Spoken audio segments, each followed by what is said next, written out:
Mr. Speaker, this past week, Germany inaugurated its first liquefied natural gas terminal. Germany started construction after the war in Ukraine began on February 24th in order to get off Russian gas.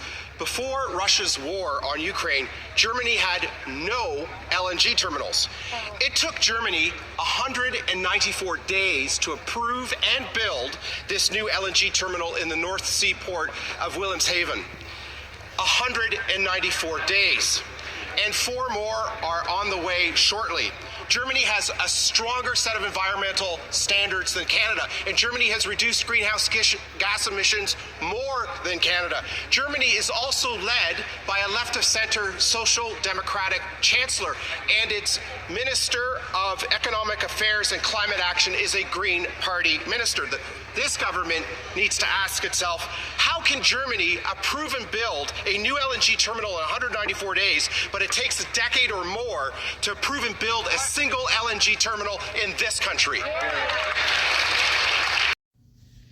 In a country that has an abundance of natural resources, the Canadian government has stifled the development of the LNG industry, thus causing Canada not to be a solution to the European Union's short-term energy needs.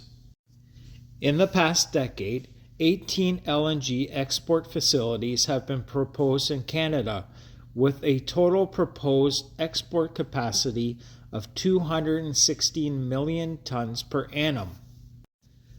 Currently, Canada has only one LNG import facility, Canport LNG in St. John, New Brunswick, which is Spanish-owned by Madrid-based company Repsol.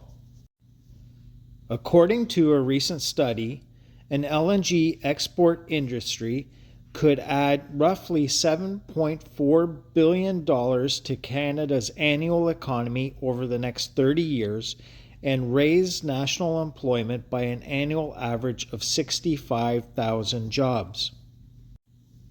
However, any new Canadian export facilities are expected to take a minimum of 3 years or longer to complete.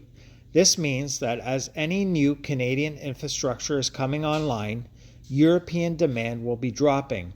A faster than expected transition away from gas in the EU risks stranding assets that are built explicitly to support that market. There's a fundamental mismatch between Europe's immediate need for gas supply and the 3 to 5 year timeline for scaling up Canada's LNG exports.